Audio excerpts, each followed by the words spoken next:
L'histoire des Juifs de Russie et de Pologne, un feuilleton proposé et présenté par Gérard Inger. Bonjour.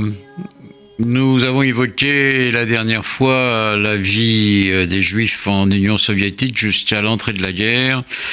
Et nous allons maintenant parler de la période la plus difficile et douloureuse, qui est celle de la Shoah.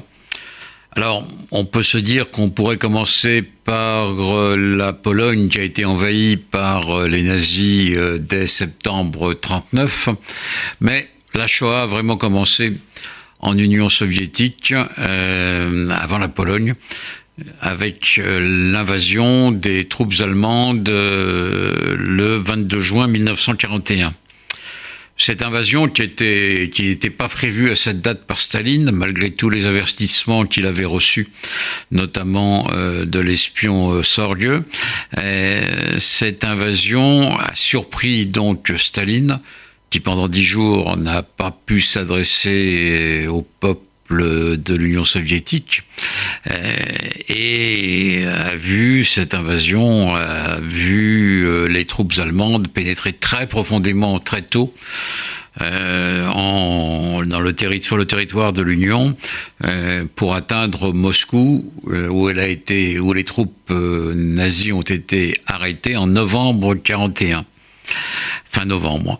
Donc pendant 5 mois, l'avance des troupes nazies a été considérable. Et dès les premiers jours, il y avait des bataillons spéciaux, les Einsatzgruppen, sur les 3 fronts qui étaient chargés de liquider les Juifs. Les 3 fronts étant le front nord, avec des troupes qui se dirigeaient vers Leningrad, Saint-Pétersbourg, le front du centre, avec comme objectif Moscou, et le front du sud, qui visait l'Ukraine et devait aller jusqu'au minimum la Volga. Donc, les Einsatzgruppen étaient composés, contrairement à ce qu'on a cru pendant longtemps, non pas seulement de SS, mais également de soldats de la Wehrmacht.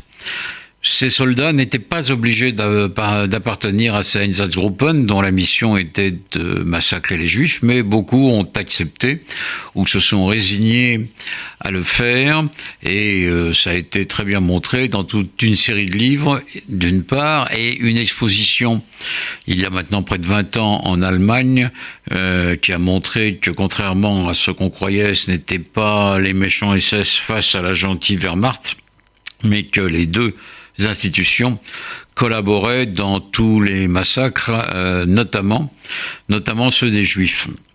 Alors, dès les premiers jours, dès leur arrivée, aussi bien dans les pays baltes qu'en Biélorussie qu'en Ukraine, les Einsatzgruppen se mettaient à l'œuvre et agissaient selon une méthode relativement simple. On savait où étaient les Juifs, qui vivaient encore pas vraiment en ghetto, pas vraiment dans des quartiers fermés, mais qui étaient souvent regroupés dans les mêmes zones.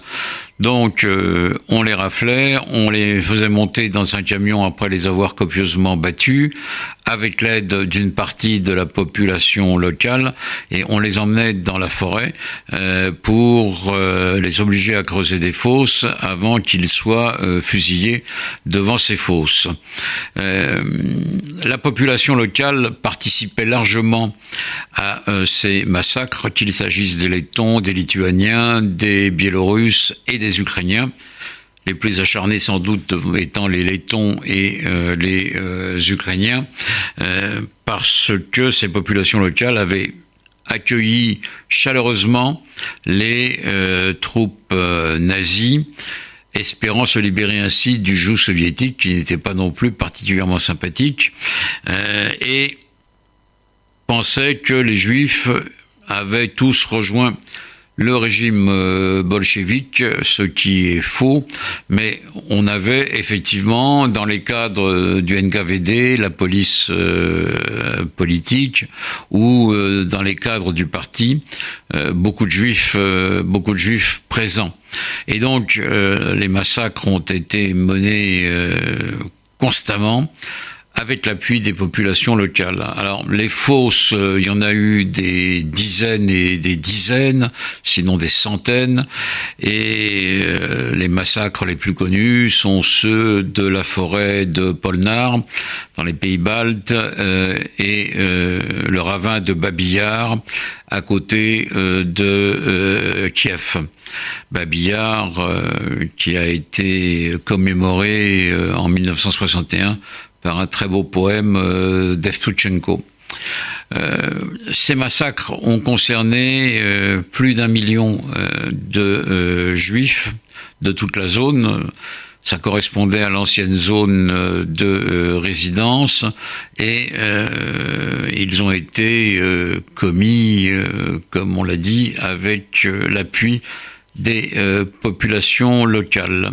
Le Père des Bois a réalisé un travail considérable sur ces fosses en interrogeant les paysans et les habitants des environs qui ne parlent pas facilement, mais qui se transmettent de père en fils et de mère en fille la mémoire de ces ravins et qui savent parfaitement où sont situés ces charniers.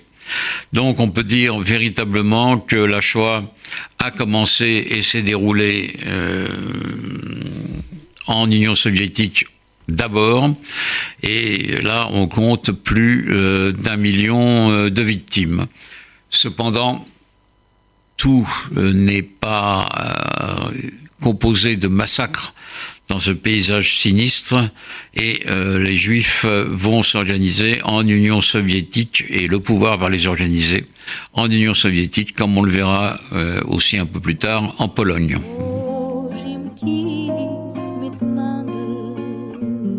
C'était l'histoire des Juifs de Russie et de Pologne, un feuilleton proposé et présenté par Gérard Inger.